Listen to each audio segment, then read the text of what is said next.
cues.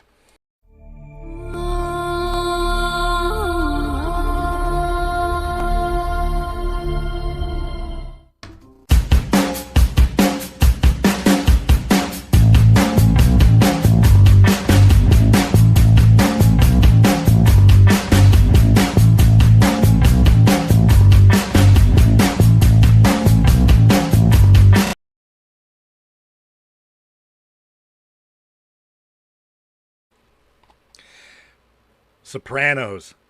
Very rarely do I get a chance to review something as obscure as a show with the noisiest eating ever. Sorry, I had to do that. Sopranos. I know I'm late to the party on this. I know Sopranos was back in the early 2000s. And I know it's one of the most beloved shows on the planet. And I never watched the show. I was never into the idea of The Sopranos. I tried a couple times to do it in the first season, and I couldn't get into it. It just wasn't my thing. And as of recently, I finally sat down and watched all 6 seasons, including, the two-parter sixth season of this iconic show. And I gotta be honest, my opinion and point of view of the show was spot on in the first season. The first season is horrible. It was slow, it was boring, a lot of things didn't click and connect in the right way for me. It didn't captivate me. But I powered through it, and I made it to season 2, and boy, did shit change. I started getting into the characters. I started getting into the plights. Ironically enough, I was more interested in Tony Soprano's home life, the dynamics with his wife and his children, than I was the whole mafioso story arc. With characters, with the characters like Paulie and all. However, I did fall in love with the characters of Christopher and Aid, and those characters were phenomenal. They were very dynamic. The story arcs that they went through, and the FBI trying to get in on them and everything from season 2 to season 5 was just, it was breathtaking. It was really nicely done. There was a healthy balance of those who enjoy the mob style movies and TV shows, along with just family drama type shows. And of course, the catalyst of it all was the late great Mr. James Gandolfini portraying Tony Soprano in such a relatable way. I think because a lot of what he was going through, in his life and everything, was a lot of doubt and just programming from his upbringing and things like that he didn't really have an outlet for. He tried to find outlets with talking with his psychiatrist, which is a mafia no-no to begin with, but he was careful to not let the full truth come out, so that way he wasn't, stepping on toes that he wasn't supposed to step on. But as things came out, it became harder and harder for him to digest because he couldn't speak truly about it.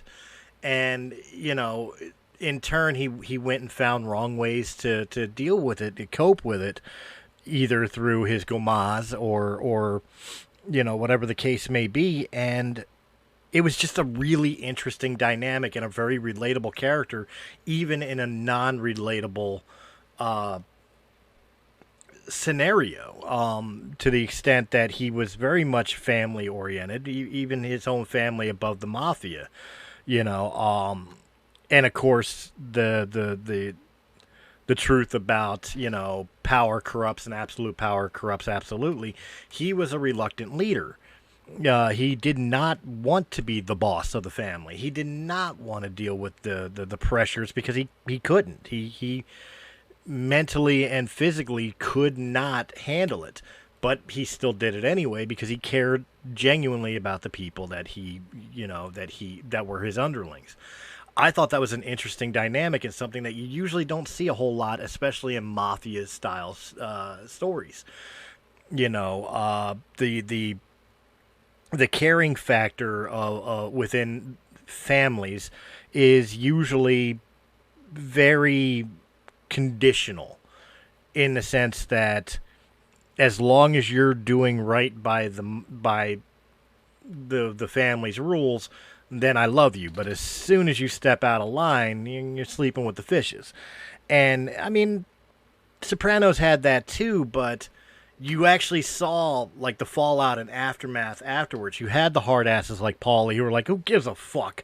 Fuck him, and stuff like that.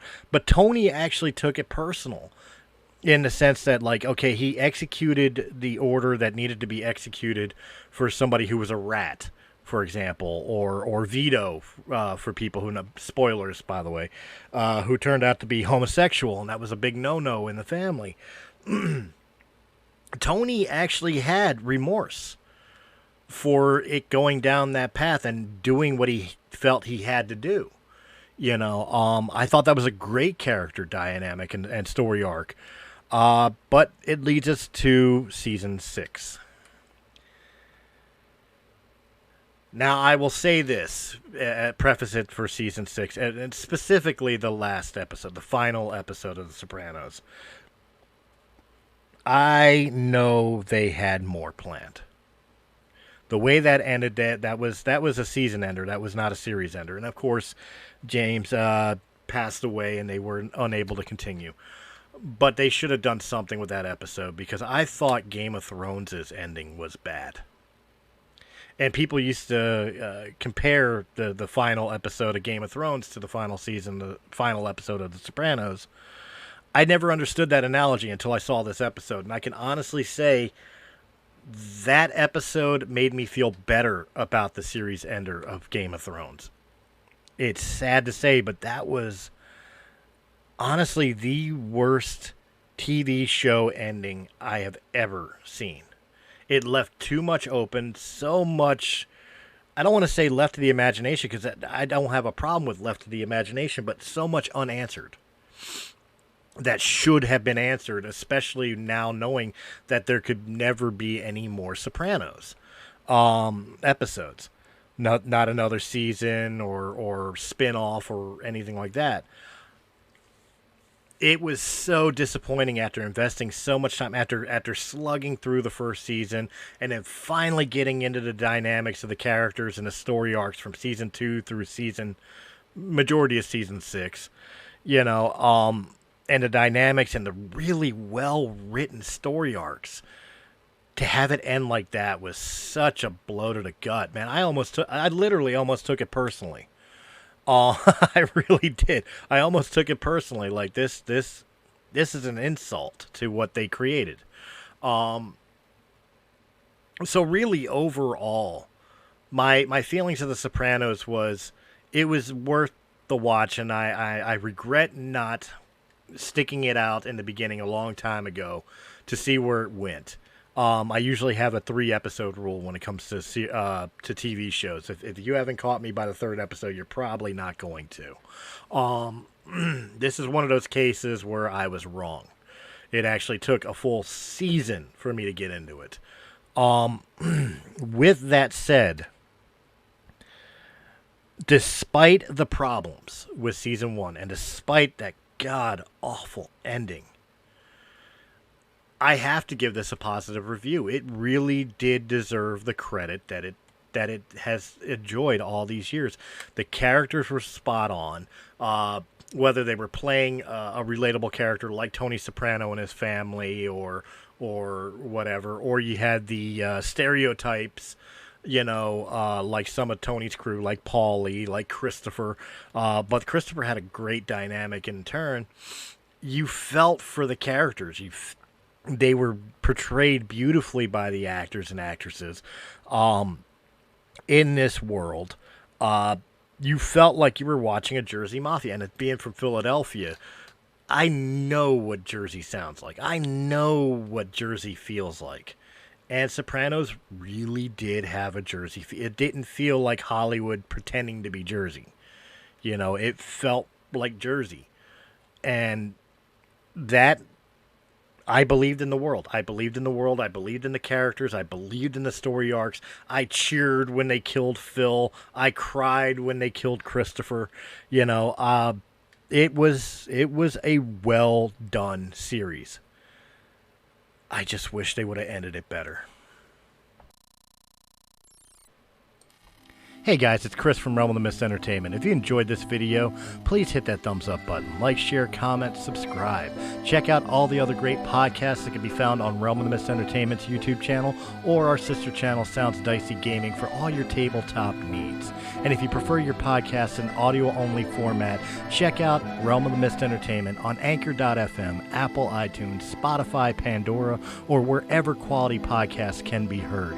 To our Patreon supporters, we thank you very, very much. And if you're interested in being a Patreon supporter, please go over to patreon.com/Realm of the Mist, and just $1 a month gives you exclusive content and helps our channel out greatly. Guys, again, thank you very much for joining us, and we will see you on the next episode.